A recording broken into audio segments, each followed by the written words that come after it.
Hello, welcome to my channel. So the other day I received a comment from one of my viewers saying they wanted to know how to apply for the Korean government scholarship.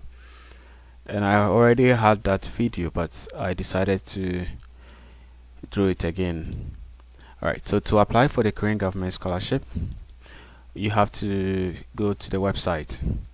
So there's this thing about scholarships. Most countries have specific websites for all scholarships in the country. So for the case of Korea, if you like to apply for a Korean scholarship, you should go to the Korean government site for scholarship. So it's called Study in Korea. So if you just type in Study in Korea, it opens up a bunch of websites. The first one is the Study in Korea .go.kr. That is the Korean government official website for scholarships.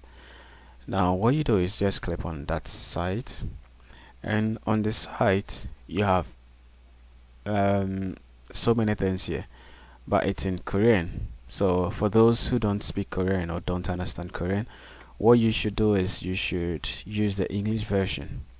Or if you still insist you want to use the Korean version, you could also use the Google Translate extension. So you just use the extension to translate it into English. Alright, let's use the English version. Now there's a lot of information on this website, but the main part that you should focus on is the scholarships. So under scholarships you see let's see scholarship. So scholarship, you see KGS notice, KG government scholarship, university scholarships.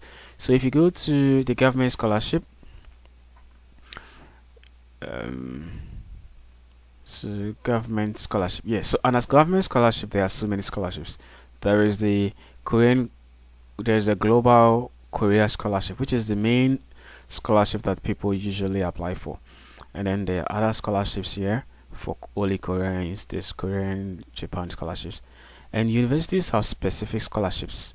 So when you go to university scholarships, you have like scholarship type A, scholarship type B, and there are other universities like let's see, there are other universities that give you scholarships depending on your performance. So you could get a full tuition, you could get 80% tuition, but for today's video we would rather look at the fully funded scholarship, which is the KGS scholarship, or formerly known as the KGSP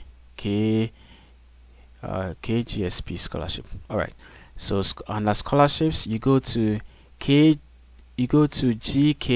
notice, right? So GKS notice.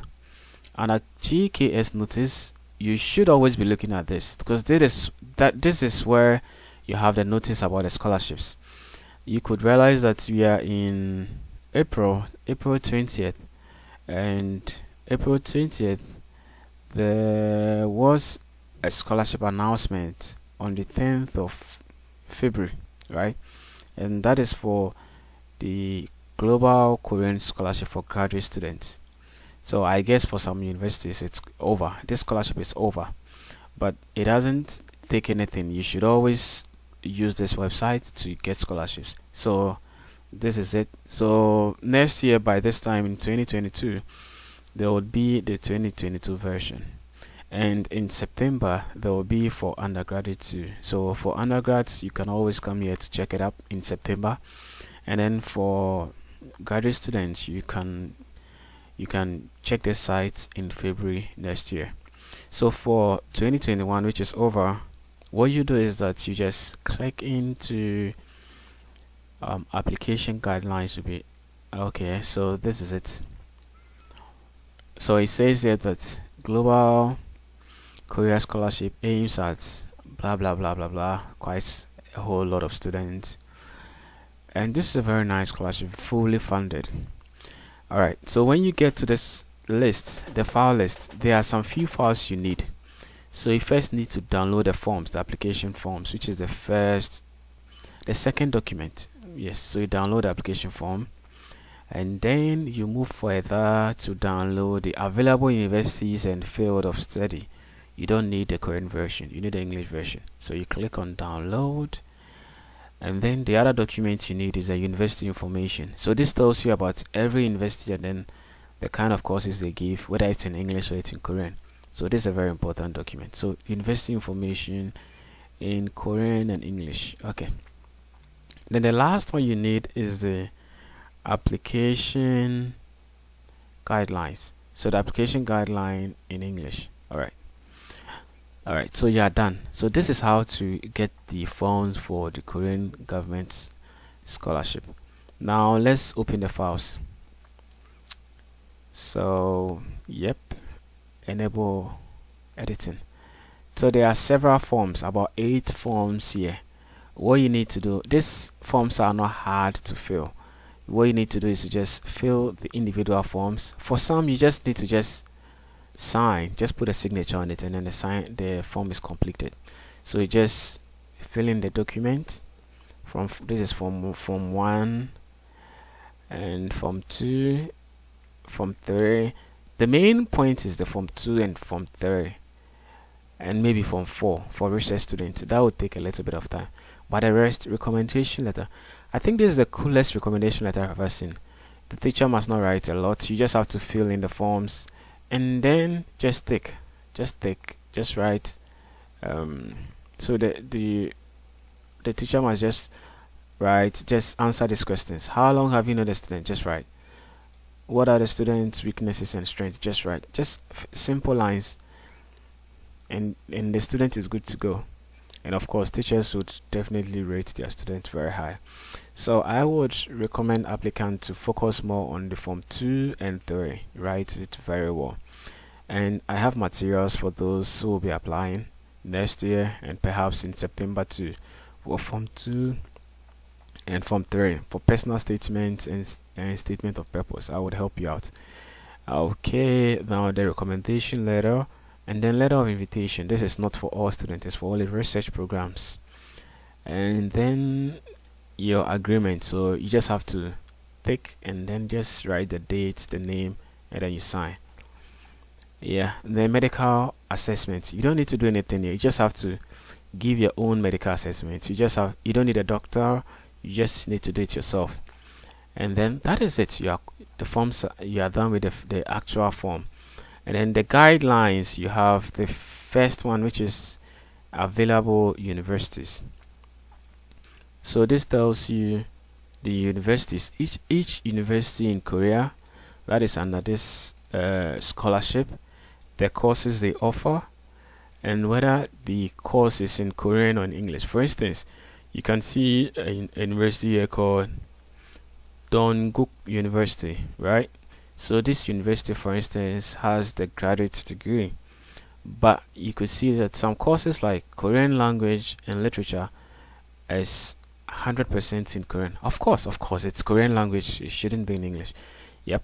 Courses like English language and literature. Oh, it's in Korean and English. That's quite unfair.